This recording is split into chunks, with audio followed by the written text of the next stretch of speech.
Empezando, ¿me podría decir su nombre? Roberto Jaime Córdoba. Muy bien, muchas gracias. La primera pregunta. ¿Existe alguna ley que regule los derechos de autor en las obras de las inteligencias artificiales? No como tal, no como tal, de las creaciones en general sí, es la Ley Federal del Derecho de Autor, esa pues ya tiene muchos años, muchísimos, pero como tal no. Hay algunos esfuerzos a nivel mundial por empezar a hacer una transición y de reconocer ciertos aspectos, límites, excepciones o una nueva categoría inclusive de derechos que se relacionan con la creación de la inteligencia artificial. Ok. ¿Cuál es la principal problemática entre los derechos de autor y la inteligencia artificial? ¿Cuál considera que es?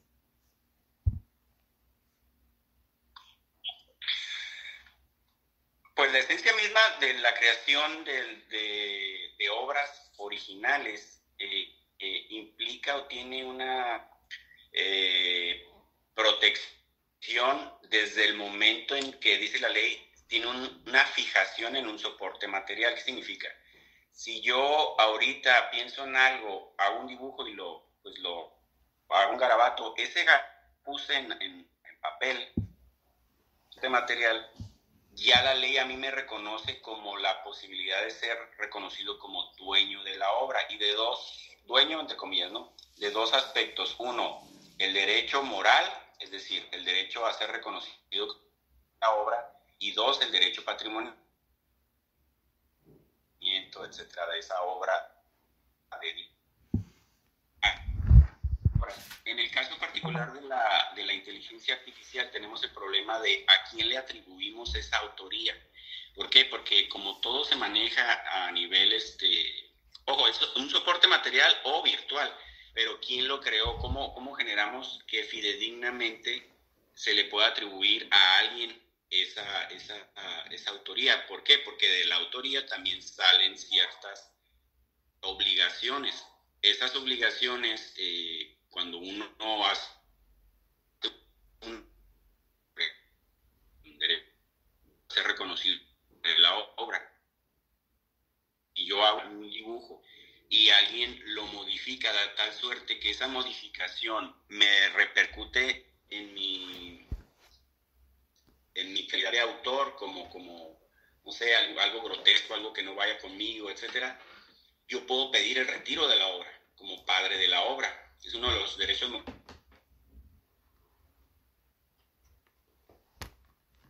Y, y cuando tú, por ejemplo, comisionas una obra para que alguien te haga un dibujo, por ejemplo, a un diseñador, una página de internet, etcétera, tú haces, lo que generas es una obra por encargo cuyos derechos morales siempre van a aparecer a favor del autor de la obra, es decir, el que puso el proceso creativo, pero la parte de los derechos de explotación nacen desde el inicio a favor de quien mandó comisionar la obra. Entonces, ahí es lo difícil de la inteligencia artificial, de determinar cómo le atribuimos, a quién le atribuimos esos derechos. Al humano que programó la inteligencia artificial, que es el verdadero creador, vamos a poner así, o y con eso, ¿qué es lo que haces? Pues el acto creativo es en realidad una extensión de la creatividad humana. Lo difícil que surge ahora, entonces, otra problemática, no solamente es la atribuibilidad de la responsabilidad, de la autoría, sino del tema de la categoría de derechos, porque lo que hace la tecnología, no sé si lo has revisado ya, pero lo que hace la inteligencia artificial es procesar mucha información en un ratito de distintos nodos. Se alimenta tan rápido de la información que genera una especie de, entre comillas, nuevo conocimiento o nuevo estado de la técnica, se dice. Este nuevo estado de la técnica que se genera aparenta ser nuevo, pero no es nada más que la combinación de diversos cosas preexistentes. La preexistencia de algo implica que algo ya fue original. Si yo tomo una obra y la modifico, entonces estaría creando una obra derivada. Las obras derivadas también tienen protección de la propiedad intelectual. otro libro, y otro hace otro libro, otro hace otro libro, y yo hago el compendio es una obra derivada. La obra derivada también tiene protección. Por eso, los que son dueños de la obra original tienen que dar su autorización para que el que los compendió o el que los agrupó pueda publicarlos como compendio. Y quien tenga derechos sobre la obra de compendio, pues es diferente a la original. Entonces, ¿qué es lo que pasa con la inteligencia artificial? Toma de distintos lugares obras originales para generar una obra derivada, y ahí es donde tenemos un tema, ¿no? ¿Qué pasa con los autores que tienen una obra y que al final pues son negados sus derechos o ni siquiera se dieron cuenta, ¿no? Y recientemente acaba de pasar, creo que con una canción de Bad Bunny, precisamente, ¿no? Que estaba quejándose, ¿no? De que les habían copiado y que inclusive había pegado más, etcétera. Entonces ahí está bien interesante ese fenómeno. Son fenómenos nuevos, ¿no? Entonces eso es lo difícil ahorita, determinar eso. Y por eso, una de las cuestiones que se está proponiendo es generar marcas de aguas digitales. Es decir, incorporar dentro de las obras marcas de agua o lo que se conocen como metadatos. No sé si los has escuchado.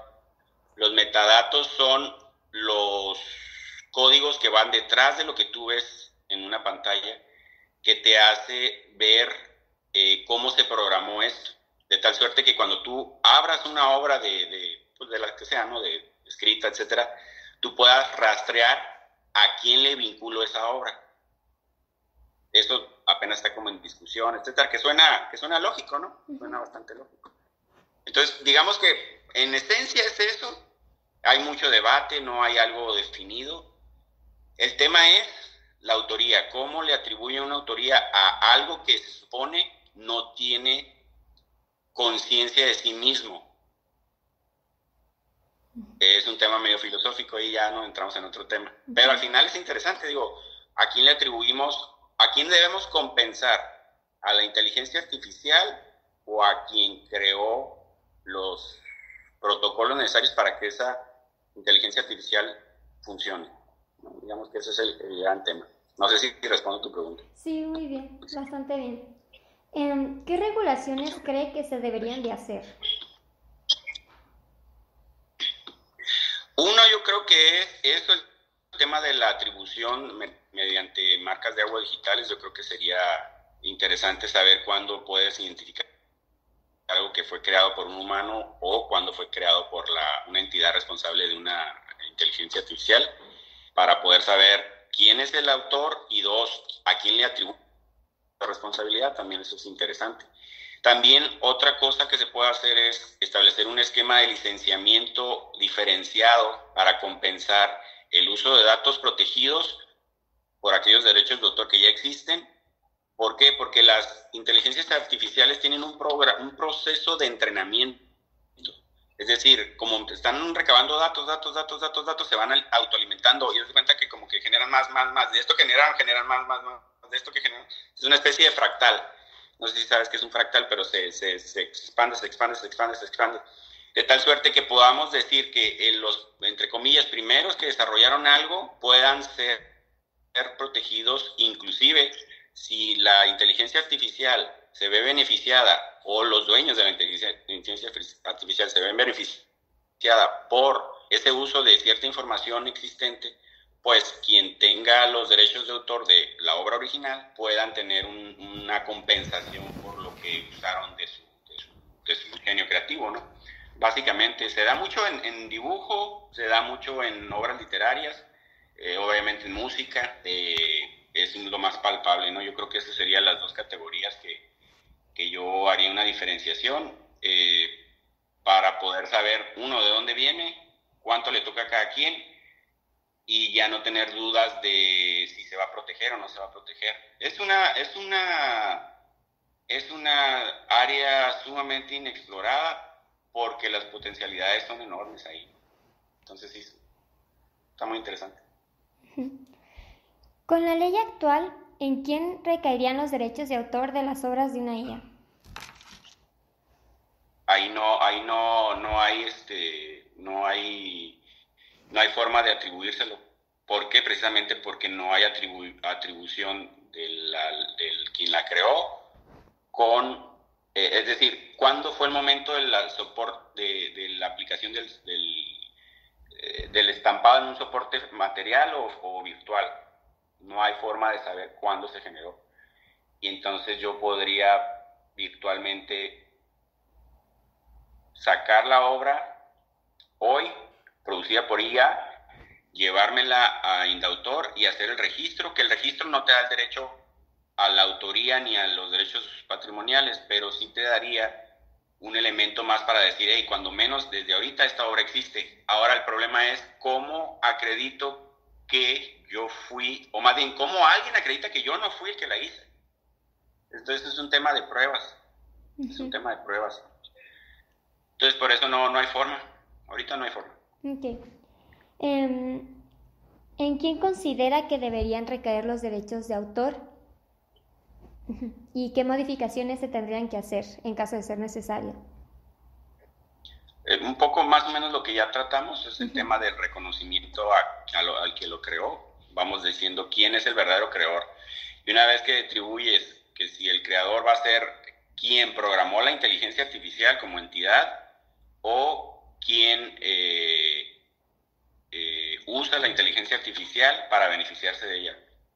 Porque también ahí hay un proceso creativo que aunque parezca que no, pero es interesante, porque cuando ingresa uno, al menos en las inteligencias artificiales actuales, hay una serie de parámetros que tú le das para generar lo que se vaya a generar, pero ahí hay un proceso creativo también.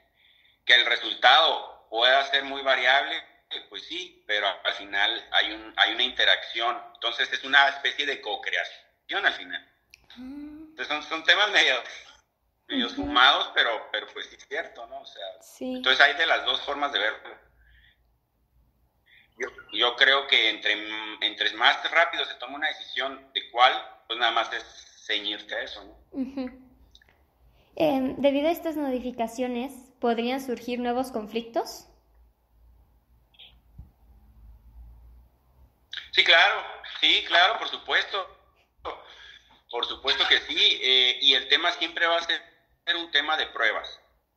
Es decir, ¿quién tiene la capacidad de probar el momento de la creación? Y dos, si la creación ya definimos que sí va a ser válida a través de los esquemas de inteligencia artificial y por tanto es atribuible a aquel al que ingresó los datos necesarios para obtener el resultado, o bien es al que desarrolló la inteligencia artificial. Una vez que tomemos esa decisión,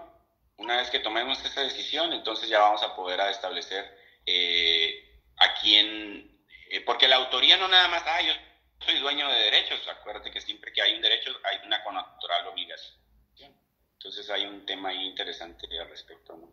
Definitivamente va a haber problemas. Qué bueno más trabajo. Sí. Luego, ¿cómo funcionan los derechos de autor sobre las bases de datos? Leí que había ahí un capítulo que hablaba sobre las bases de datos. Sí, así es.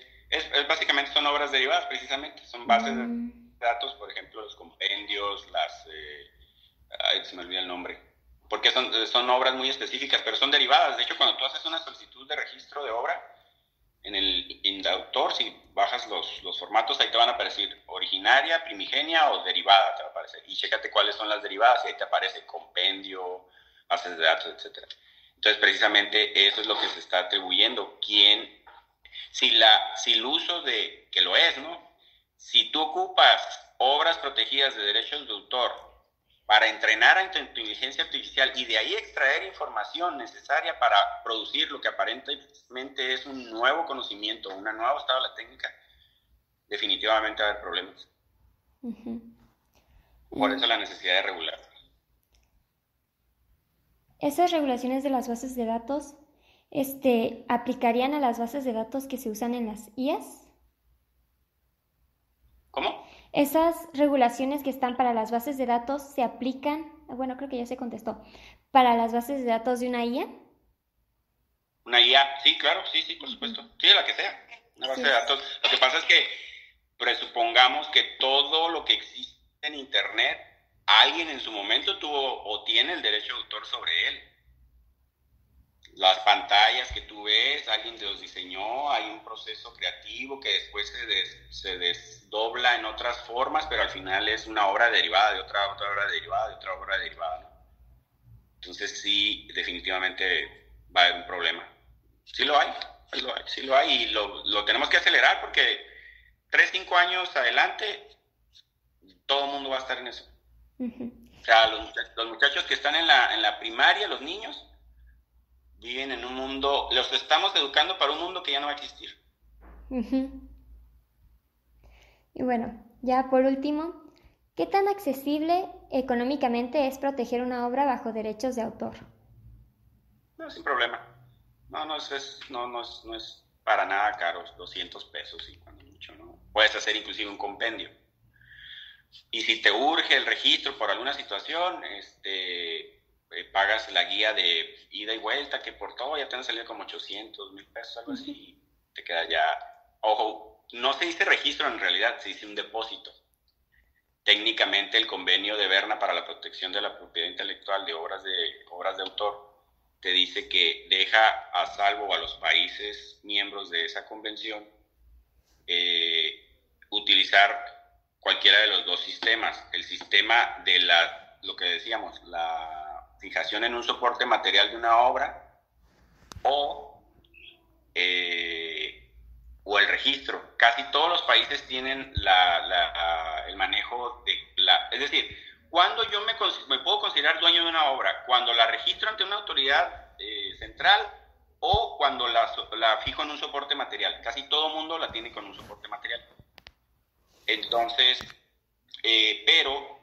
entonces significa que ¿por qué voy a un depósito? Bueno, pues porque si yo hago el registro, al menos ya va a haber una fecha cierta de que esa obra, cuando menos este día, ya existe. Emitida por una autoridad central, ¿no? Sobre todo, por ejemplo, si tiene fe pública y cosas de ese tipo. Sí. Algo así. ¿Y aproximadamente como cuánto duran estos procesos? ¿Para registrar una marca? ¿Una obra? Sí. Unos 4 meses, 3 meses. Depende qué tanto te urja también. Si vas a Ciudad de México y te urge, pues rápido se hace, ¿no? Bueno, con las reservas del tema de pandemia y eso, pero es rápido. Bueno, muchas gracias.